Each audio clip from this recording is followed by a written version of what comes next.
A ver, la Fiscalía ha pedido 33 años de prisión para César Villanueva, el ex premier de Martín Vizcarra, ex gobernador regional de San Martín. Lo que dice la Fiscalía en este caso bastante sólido que tiene es que el señor Villanueva recibió coimas de Odebrecht a cambio de adjudicarles una obra, una carretera que, dicho sea de paso, no duró nada, una carretera que está hecha trizas. Marco Vázquez, ya lo habíamos presentado antes de la pausa, director de Panorama, está con nosotros. Panorama, Marco, ha investigado mucho al señor Villanueva. De hecho, tiene toda una cronología del caso, desde el momento en que Barata confirma que Villanueva recibió dinero de la Caja 2. Correcto. Villanueva es un personaje muy interesante porque está, pues, son estos políticos que se arrogan esta lucha anticorrupción, ¿no? O sea, él dice, una persona muy sosegada, la vez mayor, ¿no? Es una persona que te da confianza, ¿no? No confronta, ¿no? No confronta, habla muy pausado. Era, pues, tenido como un gestor en su tiempo de gobernador regional y después como un político. Ahora también tenía, pues, entre comillas, las mañas del político. Fue la persona que, pegadito a Vizcarra, ¿no? Organizó la vacancia, ¿no? Si hablan de complots, pues ahí estaba el complot, se ha escrito algo acerca de eso. Entonces él organizaba la vacancia y iba ganando los votos. Por el tema Odebrecht, además, así es, ¿no? Alucinante, ¿no? Insólito. Entonces, un señor que hace una vacancia contra el presidente por el tema Odebrecht por corrupción, cuando el señor también había tratado con Odebrecht años antes. Entonces iba, ¿no?, captando los votos y al final, pues, sucedió lo que todos sabemos. Martín Vizcarra lo conoció, muy amiguito de él, fueron gobernadores regionales en este periodo muy importante, muy clave. Todos debemos saber que el periodo de los gobernadores regionales entre 2010 y 2014, la primera promoción, la primera camada, como quieran decirles, que recibió grandes cantidades de plata, todos o muchos, perdón, están presos. O muchos están caminando. O están en camino, claro. Así es. ¿De dónde viene el señor Vizcarra? De ese grupo. ¿De dónde viene el señor César Villanueva? De ese grupo. ¿De dónde viene el señor Oscorima? Uy, Tatiana, mira, de ese grupo, 2010-2014. Hay varios. ¿De dónde viene la bestia César Álvarez, que está preso? De ese grupo. Pero para hacer corta la historia, tenemos que en el 2019, antes de que Barata diga, oye, yo le he dado plata a ese señor, nosotros, Panorama, sacó una lista de todas las obras de Odebrecht donde se había dado dinero. Y ahí decía una palabra clave, Tatiana, y que quedará marcada para la memoria del señor Villanueva y en su caso, Sisa. La carretera Sisa de su región San Martín. Era Cuñumbeque, San José de Sisa. Que es la que se le adjudicó. Ahí tenemos justamente el gráfico, lo que ustedes publicaron cronológicamente. El 30 de junio, Panorama revela sobornos en Sisa. Esa es la primera información que ustedes dan a conocer y esto durante la gestión de César Villanueva, cuando tenía poder, cuando estaba al lado de Vizcarra. Luego, el 6 de agosto, como vemos en pantallas, el señor Barata, que le ponía chapas, codinomes, como queremos decirle, le revela que el CB, obviamente ahí no hay mucha ciencia, César Villanueva es el presidente regional y que le ha dado $60.000, una cantidad inicial, ¿no? Él dice, yo no le he dado un funcionario apellido Martorelli, se lo dio en el 2009 en 2 armadas. Que era el representante legal, ¿no? Así es, el apoderado de Odebrecht para esta obra. El que firmó el contrato entre el gobierno regional de César Villanueva, San Martín, fue Martorelli. Entonces él dice, Martorelli le dio 60.000, ¿no? Entonces, obviamente, ahí es que aparece César Villanueva, todo sosegado, todo tranquilito. Bueno, a negarlo. Que se investigue, ya ellos sabrán por qué, ¿no? Entonces, lo que pasa ahí es que este dinero se había entregado interpósita persona por un funcionario socio de César Villanueva, que es un señor que se llamaba Díaz Espinosa. Entonces, lo que tenemos ahí son estas dádivas, ¿no?, por las carreteras que he ganado para que este señor vuelva a postular. Tal cual Villarán, por así decirlo. Pero lo que pasa con Villanueva es que llueve sobre mojado. ¿Por qué, Tatiana?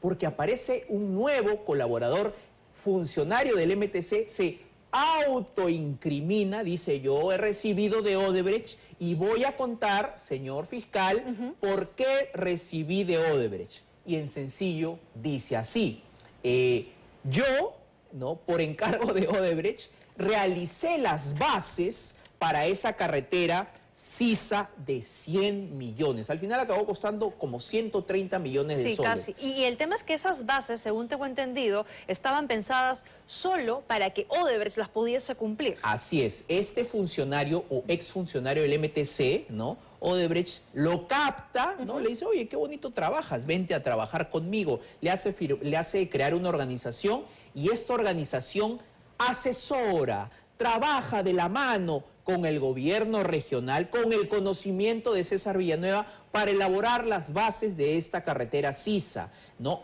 Obviamente pagado por Odebrecht, ¿no? O sea, es un negocio redondo. Para que solo ellos puedan encajar. Así es. Prácticamente te contrato para hacer las bases, te coimeo para hacer las bases. Y obviamente esas bases van a ser corregidas por mí. Es decir, las bases de la carretera de 100 millones de San Martín las corrigió, las vio Odebrecht. Y obviamente ganó esa carretera. Ya está, toda la ruta estaba lista, ¿no? Ya había comprado todos los que necesitaba para que todo la obra. Con conocimiento y reuniones, con pelos y señales, esas reuniones de este funcionario o exfuncionario del MTC. ¿Con quién? Con César Villanueva. ¿Qué pasa el 3 de octubre? Martorelli confirma todo. Italiano, en codinome de Celso Gamarra Roy. Correcto. ¿Qué pasa? ¿Quién es Celso Gamarra Roy? Es la persona, el funcionario del cual estoy hablando, ex trabajador del MTC, que llega al gobierno regional para hacer las bases que son un traje a la medida de Odebrecht. Entonces, él confirma que lo hacía con la coordinación, con reuniones. O sea, César Villanueva sabía que esa licitación tenía nombre y apellido, Odebrecht. Sabía que esos papeles de la licitación se hacían para que ganaran ellos y sabía, pues, obviamente, que esto tenía un precio. Martorelli, que es el funcionario que firmó el contrato y que es el que hace los desembolsos, porque tampoco es que Barata tenga tantos, no es tan pulpo de pasarse por todo el Perú, declara que por eso, aparte de los 60.000, se pagan 320.000 dólares. Con eso ya estaba cerrado. Con eso, pues ya sepulta al señor Villanueva. Tenemos a Martorelli que lo acusa, tenemos al colaborador que lo acusa, tenemos a Barata que lo acusa. Obviamente está todo en las bases de los codinomes. Está en las bases, ¿no?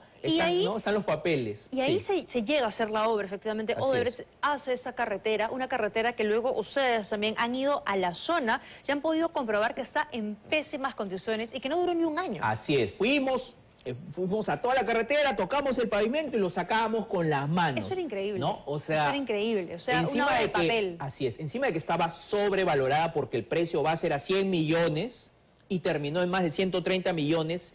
¿Y quién firmaba los desembolsos? ¿Quién crees que firmaba? César Villanueva, ¿no? O sea, es todo un círculo donde gana el empresario y ¿quién pierde? El ciudadano. Totalmente. Porque esa coima no es que es una pérdida de utilidad, es un sobrecosto. ¿Cuánto quieres? Tanto. Yo te lo voy a dar porque después lo voy a cobrar de ese sobrecosto y de esos adelantos que tú me vas a dar, presidente regional.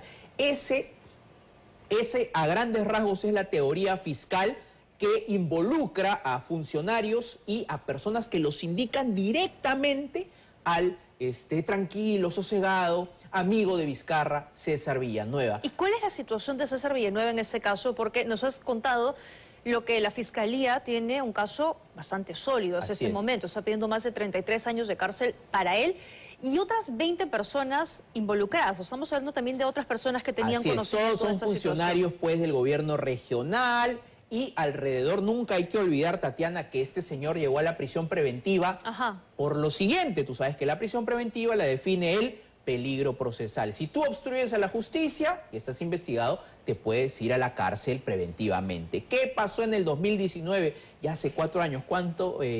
4 o 5 años, ¿no? Sí. ¿Cómo pasa el tiempo? Este señor Villanueva se contactó con un fiscal superior del Cono Norte, el fiscal Rosell, ¿no? O sea, él avesadamente contactó a un integrante del sistema de justicia para que lo ayudara en su proceso. Este fiscal le puso como abogado a su hijo, ¿no? Y le dijo, el que va a firmar es él, pero yo voy a ser el abogado claro, en la sombra, ¿no? Y realizaron un contacto, o sea, su intención era llegar al fiscal que los investigaba en ese tiempo, Juárez Atoche, para infiltrarlo y para ayudarlo. Con esa temeridad al descubierto, lo agarraron a Villanueva, ¿no? Reunido con el fiscal. Y a la cárcel, detenido preventiva, en una detención. Después pasó a la preventiva y que lo libró la pandemia. Sí, como a muchos. Marco, gracias por habernos acompañado. Un adelanto de ese domingo de Panorama. ¿Qué vamos a tener? Panorama, claro, Panorama está en el lugar de los hechos, en el lugar donde se ha podido ver in situ para qué se utilizaron esos millones que la señora presidenta le entregó a Suwayqui. ¿Cuándo le entregaba millones a Suwayqui? Ya lo sabemos, en este intercambio, préstamo entre comillas, de Rolex. Vamos a presentar nuestro reportaje, los préstamos de Rolex y los millones mal utilizados allá, donde le duele al pueblo, donde lo sufren los ciudadanos. De acuerdo, muy bien. Entonces, desde las 7:50 el domingo, atentos a Panorama. Gracias, Marco, por habernos acompañado esta noche. Nosotros vamos